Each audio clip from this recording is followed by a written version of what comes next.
Based on the happenings for Nigerian bar, make I clear on something. Bible even talk am say right from the day of John the Baptist, the kingdom of God suffered violence, and the violent take it by force. You see these things when they happen for our country, so the Fulanis, they are taking everywhere by force with violence. For physics, they be teaching me for school that year. Say to every action, there's an equal and opposite reaction. This will not be peace talk matter.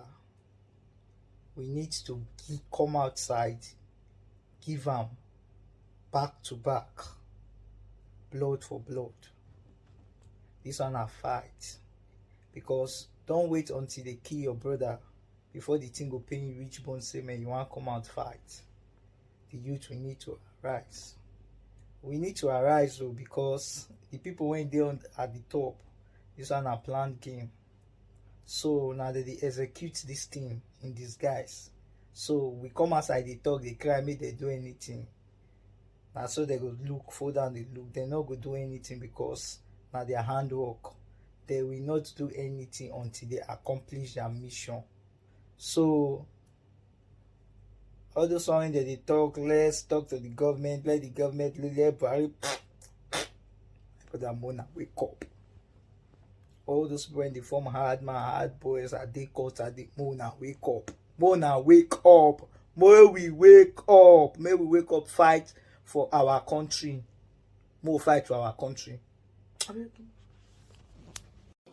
Look forward, look here. Okay, Mr. President, we want justice. Justice must prevail. We want you to allow us to use AK-47, the same way the Fulanis are using. Yes. Yesterday we saw them with our eyes. They were speaking Fulanis, not armed bandits. It was Fulanis, we saw them. They came and attacked this village. They killed more than 20 people. Their aim was to attack the IDP camp. But because of the neighboring villages, they killed and some people with injured others. Some are at the hospital right now. Mr. President, if you know you are in power, if you know you are the president of this country, we voted for you, and you must rise and do something. Else, we'll do our best. We must do our best. My name is Mr. Amos Amo. I'm the youth leader of this community. This is Abagana village. Thank you. I'm from this community. At about 12 o'clock last night, or this morning, I was walking with the news that the Fulani headsmen have killed so many people in this community. And this is not the only community I'm presiding over. They were recently, just about 5 days ago, they killed so many within the same community. And they have been killing, there have been so many killings, and we, as a community, we say this should be the last killing. Otherwise, we go to self-help. Self-help. If government cannot, yes, the federal government has refused to provide security for the community, provide security for people of Benue State and Nigeria at large. So we resort to self-help. How many people are here today? We can see 6 corpses, others are in the hospital. We do not know how many. I'm the prominent son of Benue State. This is my place, Abagana. Hallelujah. This is Abagana. And yesterday night, they called us that the Fulani people have invaded. My sister is here while I was in Agan. This didn't happen exactly some few minutes to 12. Before the information reached the community, it was already 12 o'clock. So it is sad. And what I want to tell the president is that he should arise as how the governor is telling him. That he should arise to responsibilities.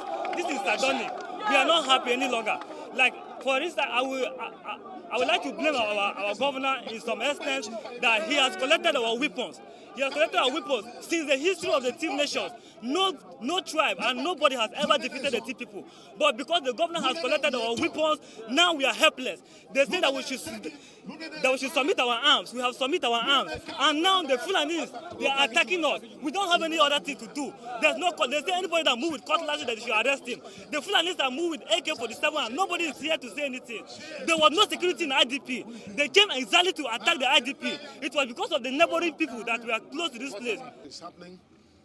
Within the last 2 weeks, we have lost more than 70 people between the local governments of Makurdi, Guma, and Gwe West, just alone.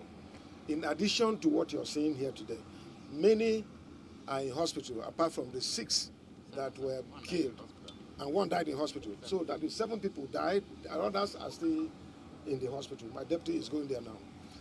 But I want to say that we're being overstretched. Our patience and our preaching of rule of law and due process. You can see that the people are fed up. Mr. President must rise up. He's the president of Federal Republic of Nigeria, and over the 250 nationalities that are in this country, Mr. President is their president. They voted him. We all voted him. He's our president. He has taken oath of office to secure the country and provide security for lives and property. This is unacceptable. This cannot continue. Mr. President cannot continue to be aloof. Mr. President must rise up to address the nation himself, not Garba Shehu or any of his assistants. Mr. President must tell us where we are going in this country. This is too much. We are being overstretched, and this is not acceptable. The body language, the action and inaction of Mr. President shows that he's only the president of Fulani people. I have warned this. I have written to him, I have written to the security agencies that Mayor Tiala anchored a meeting in Yola and said that except we repeal the prohibition of open grazing law, otherwise nobody will know peace. They will kill, they will maim, they will rape, they will do all kinds of atrocities. They have started doing it. And it's amazing. We're becoming a banana republic. If we have a president, Mr. President gives order, gave security agencies orders to shoot at sight whosoever is having AK-47. And then the Minister of Defense came out to say that they cannot shoot at sight. Those people should be prosecuted. So who is Commander-in-Chief of the Armed Forces?